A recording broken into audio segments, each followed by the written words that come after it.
Family businesses are very unlike those owned by private equity firms or public firms. And some people think they are less competitive than those other firms, but studies have shown that they're actually more competitive. And one of the reasons they're more competitive, one of the main reasons, is that the family's values are instilled in the business.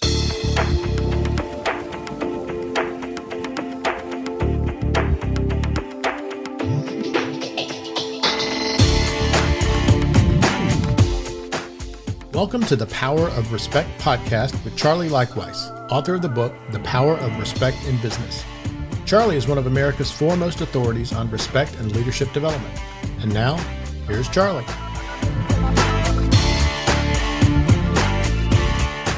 Hello, I'm Charlie Leichtweis. Welcome to another episode of the Power of Respect podcast. Today we are talking about the role of generational engagement in legacy for family business. My guest today is Bill Goodspeed. Bill has deep experience serving board of directors, including serving as board chair and independent director for a number of family-owned businesses. His extensive board experience includes mid to large family-owned companies, and his expertise includes strategy, next generation development, and governance. Welcome, Bill. Great to be with you. Thanks, Charlie. It's great to be here. So as we think about family business, and you've been consulting in this space for quite some time as a board member and as a consultant in a number of cases, and I wanted to get your perspective on, the generational engagement side of the processes companies you've seen go through and how that affects things like, ultimately the decision making or governance, how it affects succession planning, and ultimately the legacy of businesses. So if you could start with maybe a little bit about your career and some of the businesses you've worked with and the challenges you've had in those engagements. Okay. Well, I started my family business career, in effect, joining my in-laws' family business, which is J.M. Huber, a now $3 billion industrial company, very international. And I started as a strategist in one of the divisions, then ran division and ran multiple businesses at Huber. And at the same time, I was involved in family governance, family council, subcommittees of family council, and so on. After I briefly went to a public company, I got deeply involved with family businesses as an independent and served on the board of Abarta, which is a large Coca-Cola bottler and distributor in Pennsylvania. And then grocery chains, convenience chains, waste management, food manufacturers, multimedia companies, et cetera. And in all of those companies, almost all of those companies, not only did I serve as an independent director, but I also served as, in some capacity, as the person responsible for next generation family development and engagement. So I've fell into a specialty career of family business and next generation development. Great. So let's dive into the family generation development a little bit. I know that every family is different, both their size, their makeup, their dynamics, etc.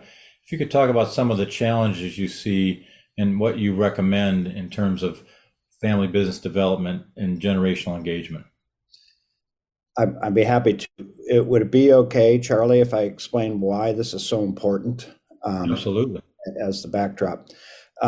Family businesses are very unlike those owned by private equity firms or public firms. And some people think they are less competitive than those other firms, but studies have shown that they're actually more competitive. And one of the reasons they're more competitive, one of the main reasons, is that the family's values are instilled in the business. For example, the value of loyalty to employees, treating employees well, loyalty to communities, investing in the long term, et cetera. And in order to keep those values alive and real, instead of just being on the walls of a company, it's important to have family engagement. And that family engagement has to continue through generations. So the key is to keep the family engaged without family engagement being in any way destructive to the business, if that makes any sense. It's walking the line. Mm-hmm. So there are lots of extremes to family engagement. There's the family that has no engagement, where the next generation doesn't really care about the business and they just want the money. And those types of business are usually not long for the world, at least not long for the world as a family business. And then there are those where everybody in the family comes and works for the company. And those businesses will have a different set of problems, because usually there's too much family engagement, there's too much employment, there's too much involvement, and often destructive nepotism.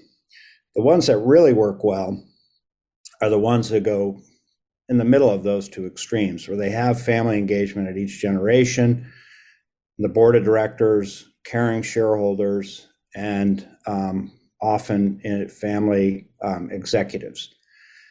And that's the sweet spot that certainly I shoot for, and I recommend companies I work with shoot for. Mm-hmm. So how are some of the ways to do that? I mean, does it start at the time an opening comes to be involved in the business? Does that start when they're children? How do you recommend that?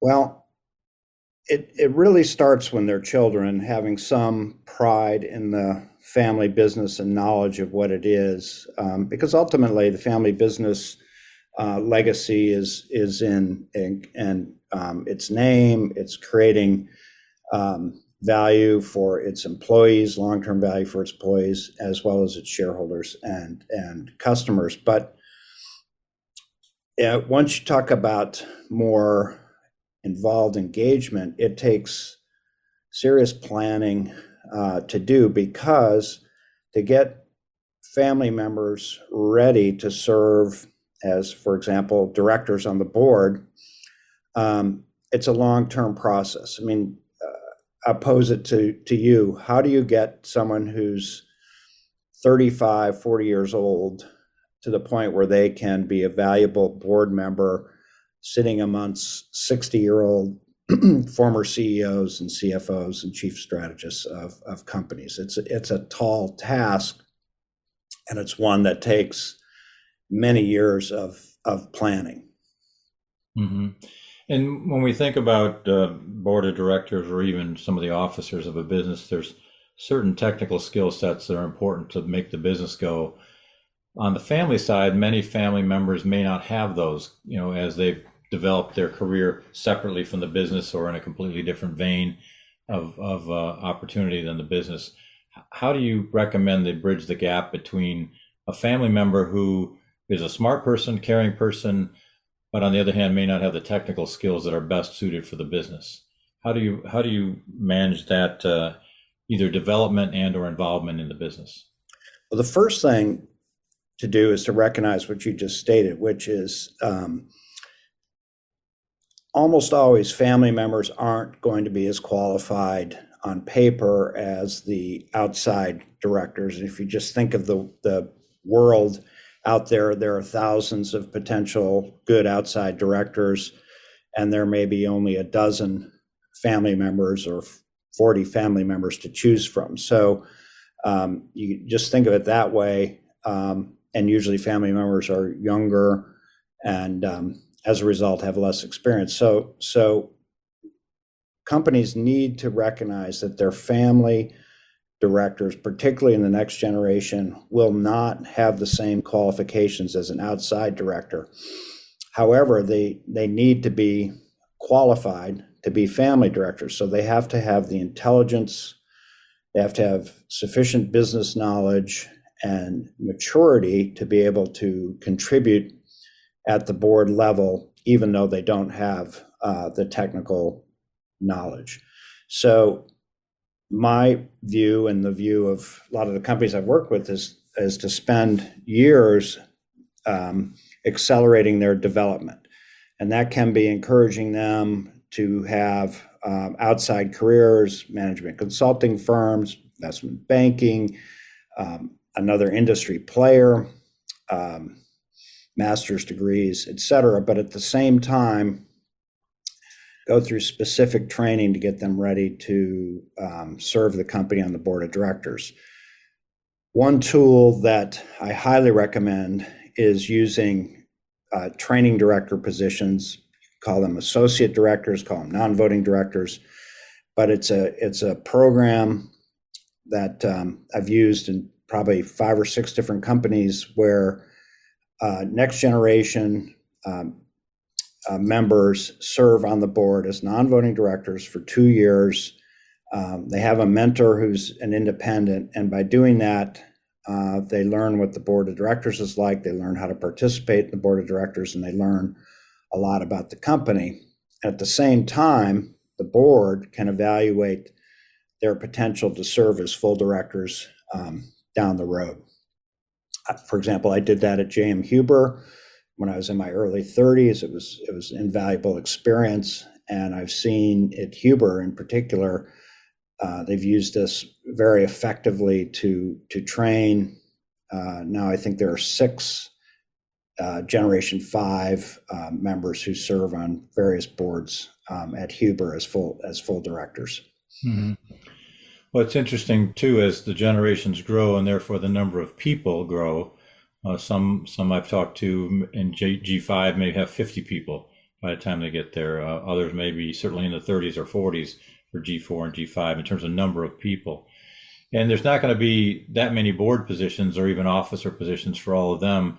But it strikes me that there's another level of involvement and responsibility that will be coming their way that these programs would be positive for as well, and that's ownership.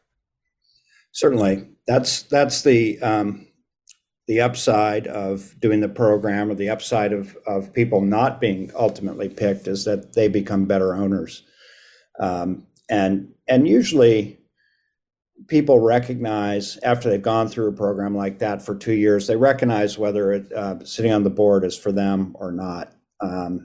Very rarely do you see someone who thinks they want to be on the board permanently and they think they're qualified, but the board doesn't think they're qualified. I have seen it, but it's rare. Usually people go through it and they say, wow, this is great.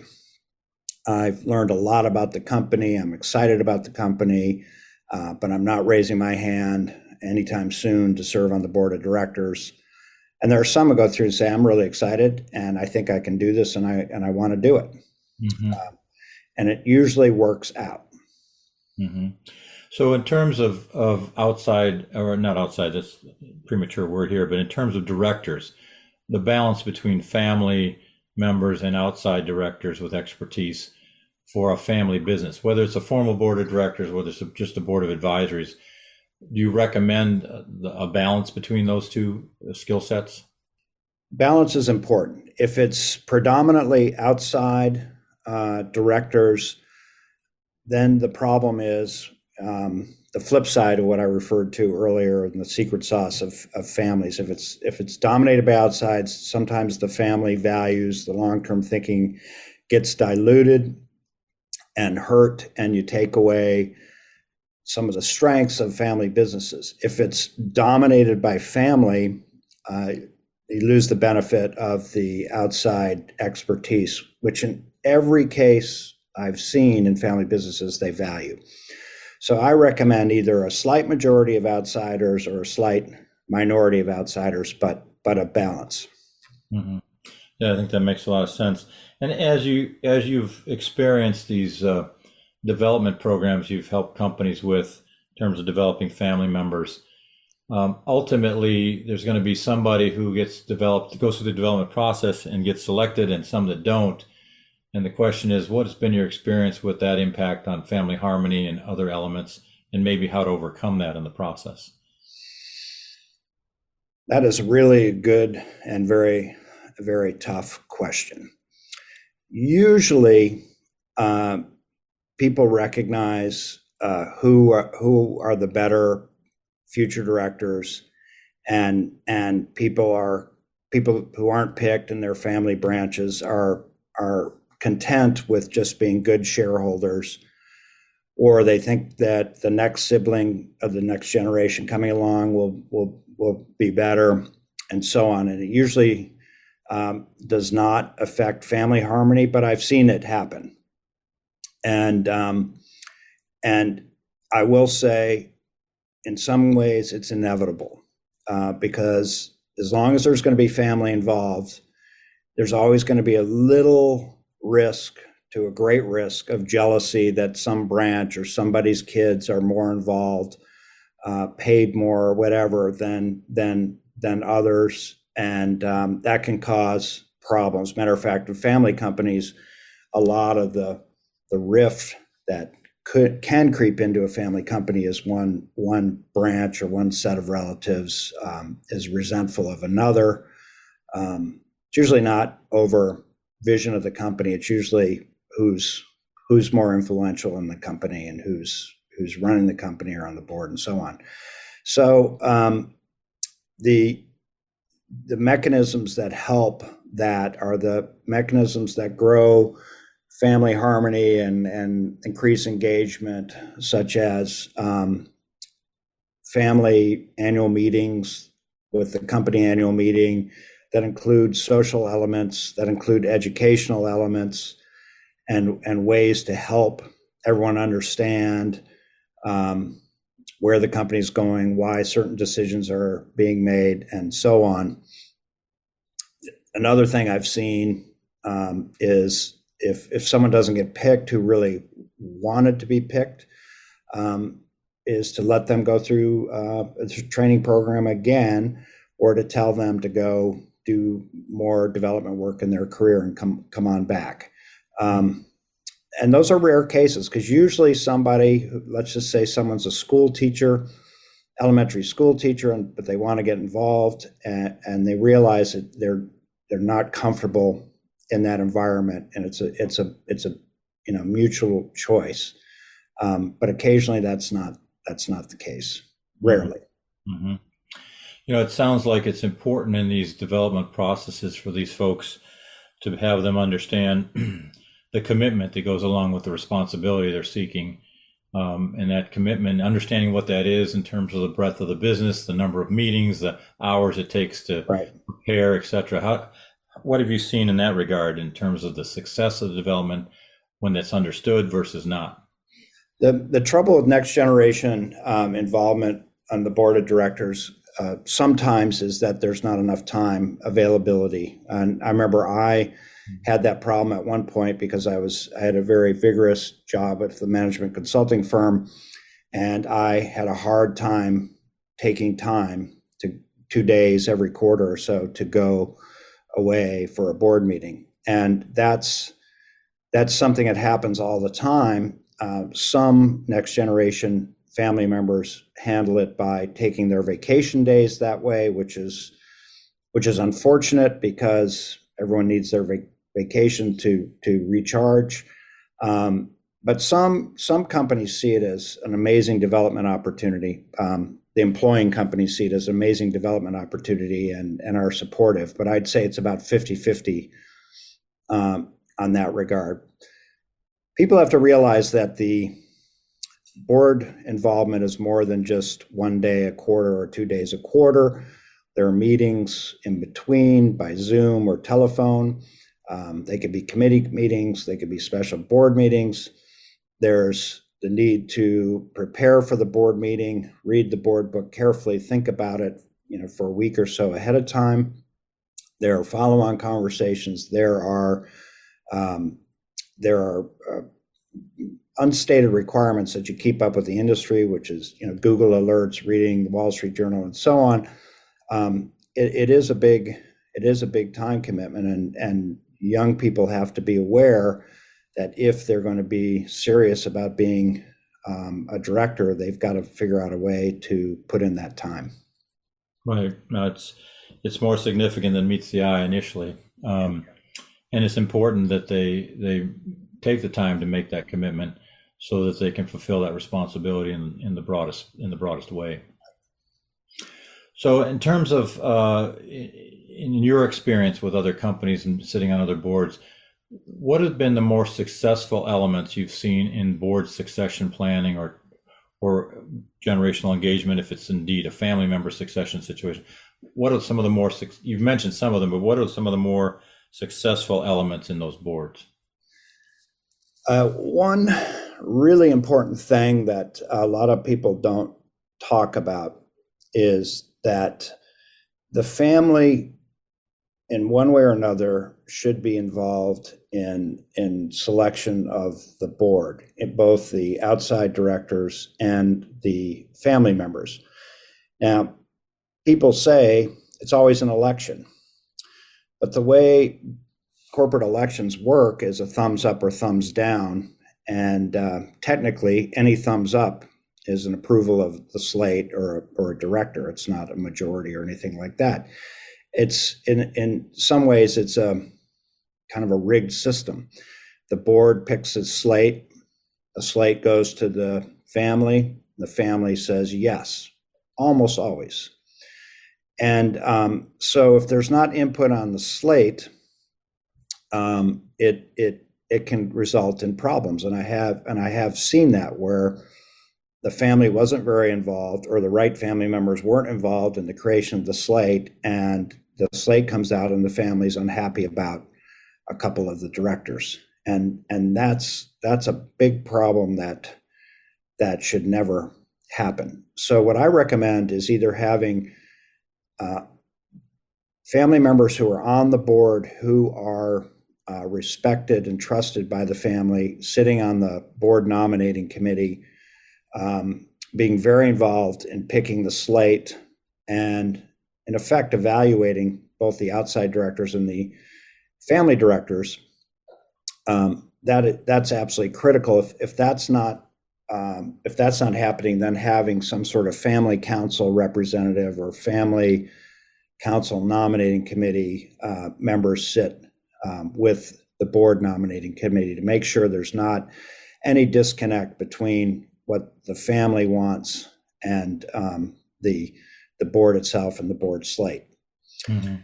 Some family companies are so big, in Huber's one of them, that it gets very difficult for family members to know the directors personally, the independent directors. And so it becomes like a public proxy where there's a short bio of each director.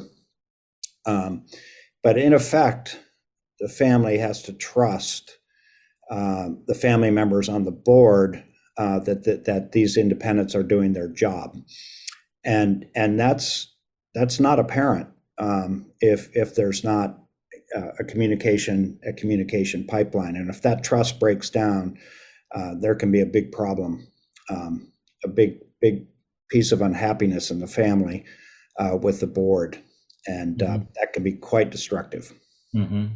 So I'm taking from your comments that it's extremely important, the connection between the family council, or whatever version there is of that, and the board of the operating company involved, so that the understanding of what the family wants and needs are just opposed to what the business needs are, and having a discussion about that. Absolutely. There are issues that go way beyond picking the directors. For example, what are the values of the company? What's the vision of the company, growth vision, for example? What's the liquidity plan? What's the dividend plan for the company? Because family often relies on the dividends. And what are the liquidity needs of the family? And it's really important for the board to understand all those things. Not that they're always going to provide for the family, because sometimes that isn't right for the company, but they should at least understand those. And in my experience, when they understand those, they figure out a way to serve the family. But the best way to understand those is through a family council or some type of regular meeting with a large number of family members. So as family development, and we've been talking about family member development, their understanding of those things as well at the appropriate time is also key in their development, it sounds like. Yes, absolutely. That gets into financial planning, understanding the value of their ownership, what money they're going to get out of the company, for example, dividends, potential liquidity, estate planning, whether they want to stay involved in the company as an owner or not. These things all require a lot of education. The best mechanisms to do that I've seen are usually around the annual meeting of the company, which usually is the annual meeting of the family. And I always say that in those meetings, there should be 1/3 business, 1/3 social, and 1/3 educational. And the educational is often about the business, but also things about financial planning and what the business provides financially for the family. It seems that the element of the things you're talking about in family engagement, generational engagement, are key. The communication process, et cetera, are key to helping them manage the dynamics between family governance and business governance needs as they go forward. Do you find that to be the case as well? Absolutely, 100% the case. If the family isn't engaged and the next generation isn't being educated and pulled in and engaged, there's going to be divergence between what the family thinks and wants and the business, and that divergence can lead to a lot of bad things. Ultimately, a lot of times in a family company, it's the sale of the business, or it's the buyout of significant numbers of family members. But it can lead to this deterioration of the family influence on the business. Some classically educated business people think family influence on a business is a bad thing because the family, spoiled, wealthy people who don't have as much experience and so on. And people can understand why some would have that point of view, but the values that family owners bring to the family business and reinforce in the family business are very, very critical. I believe that, for example, employees in family companies tend to be more engaged and happier than employees in public companies. And there is a tie between employee engagement and financial success. I believe that family values and family engagement are critical to creating a loyal workforce. And so that's an example of how continued family engagement is very critical to the success of the business long term. Right. No, that's a great understanding of that, and I think that that balance people do tend to forget or assume things about that are not appropriate, and therefore don't keep the balance going. I really appreciate your input and your insights here. Is there anything else you want to add to this discussion before we go? Well, I think, Charlie, you're on to something that's vitally important for all family companies. I think sharing how to engage the next generation is vital, and family companies generally are generous with sharing their learnings, and I appreciate you being a mechanism to do that. That's great. Thank you very much for having me. I appreciate your time as well. I want to thank Bill Goodspeed for being with us today, and I especially want to thank you for listening to this episode of The Power of Respect. If you like what you heard today, please consider sharing this podcast and visit our website at expertsinhow.com. A quick reminder, if you'd like to read my book, The Power of Respect in Business, it's available on Amazon. And I want you to look for my new book coming out soon titled The Power of Legacy in Family Business. Thanks again for listening. And remember, respect builds trust, trust builds relationships, and relationships are the key to leadership. Thank you.